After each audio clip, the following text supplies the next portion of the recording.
ஊடகத்துறை கலைச்சொற்களில் ஆண்டனா ஒலி வாங்கி, பைனாரியல் இருசெவி கேள்வி, பைனா 2 ஆரல் அப்படின்னா என்னன்னா காது அப்படின்னு அர்த்தம். பைனாரல் அப்படிங்கிறப்ப இருசெவி கேள்வி. ப்ராட்காஸ்ட் வந்து ஒளிபரப்பு. இங்கே டெலிகாஸ்ட்டு காஸ்ட்னு வருதுங்களா. ஸோ இப்போ இதில் ப்ராட்காஸ்ட் அப்படிங்கிறது இந்த ஒளிபரப்பு இந்த ஒலிங்கிறது சவுண்டு. ஸோ சவுண்டை வந்து பரப்புறது தான் வந்து பார்த்தீங்கன்னா ப்ராட்காஸ்ட்டு. டெலிகாஸ்ட் அப்படிங்கிறது லைட்டை வந்துட்டு அதாவது வீடியோஸ்லாம் சென்ட் பண்ணுறோம் இல்லையா, அந்த இது பண்ணுறது ஒளிபரப்பு, அது பேர் வந்து டெலிகாஸ்ட். ஓகே. ஸோ எலக்ட்ரானிக்ங்கிறது மின்னணு, எஃபெக்ட்னா வந்து உத்திகள். ஸோ எலக்ட்ரானிக் எஃபெக்ட் மின்னணு உத்திகள். எலக்ட்ரானிக் மின்னணு, மீடியா ஊடகம், மின்னணு ஊடகம். ஃப்ரீக்வன்சி மாடுலேட்டர்ங்கிறது பண்பலை, பண்பலை. இன்டர்காம்ங்கிறது ஒரு பில்டிங்குள்ளேயே வந்துட்டு கான்டாக்ட் ஃபோன் பேசிக்கிறது தான் வந்து இன்டர்காம் அப்படின்னு சொல்லுவாங்க.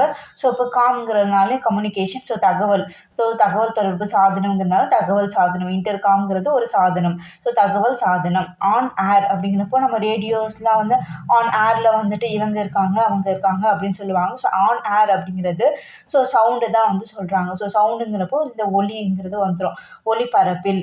ஸோ ஆன் ஏர் அப்படிங்கிறது ஒலிபரப்பில். ஸோ இப்போ நெக்ஸ்ட் வந்துட்டு சிக்னல்ஸ் அப்படின்னா சமிக்ஜைகள். இது நம்ம தமிழ் புக்ஸ்லேயே வந்து படிச்சிருப்போம். சிக்னல்ஸ் அப்படிங்கிறது சமிக்ஜைகள். டெலிகாஸ்ட்டுக்கும் ப்ராட்காஸ்ட்டுக்கும் இப்போ தான் டிஃப்ரென்ஷியேட் வந்து பார்த்தாச்சு. நெக்ஸ்ட் வந்துட்டு அனிமேட்டட் கேப்ஷன்ஸ் அப்படின்னா இயங்கு படங்கள். ஸோ அனிமேஷன்னாலே மூமெண்ட்ஸில் வந்து இருக்கிறதுன்னு அர்த்தம். ஸோ கேப்ஷனுங்கிறது ஒரு பிக்சர், படம்.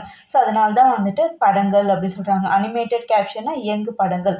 Animation video. ஸோ அனிமேஷன்னாலே ஒரு இயங்கு, அசைவூட்டல் அந்தங்கிற வேர்டு வந்து வந்துடும். ஸோ எந்த இடத்துல அனிமேஷன் வந்தாலும் இயங்குங்கிற வேர்டோ இல்லை அசைவூட்டலுங்கிற வார்த்தையோ வந்து வந்துடும். ஸோ அனிமேஷன் வீடியோ அப்படிங்கிறது அசைவூட்டல் ஒலி. நெக்ஸ்ட் வந்துட்டு ஆட்டோமிசிட்டி. ஸோ ஆட்டம் அப்படின்னா வந்து அணு. ஸோ ஆட்டோமிசிட்டி அப்படிங்கிறது அணுக்கோப்பு அப்படின்னு சொல்லியிருக்காங்க.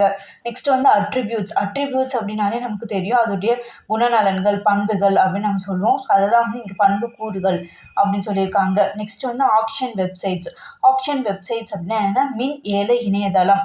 ஸோ ஆக்ஷன் வெப்சைட் அப்படிங்கிறது என்னன்னா மின் ஏல இணையதளம்.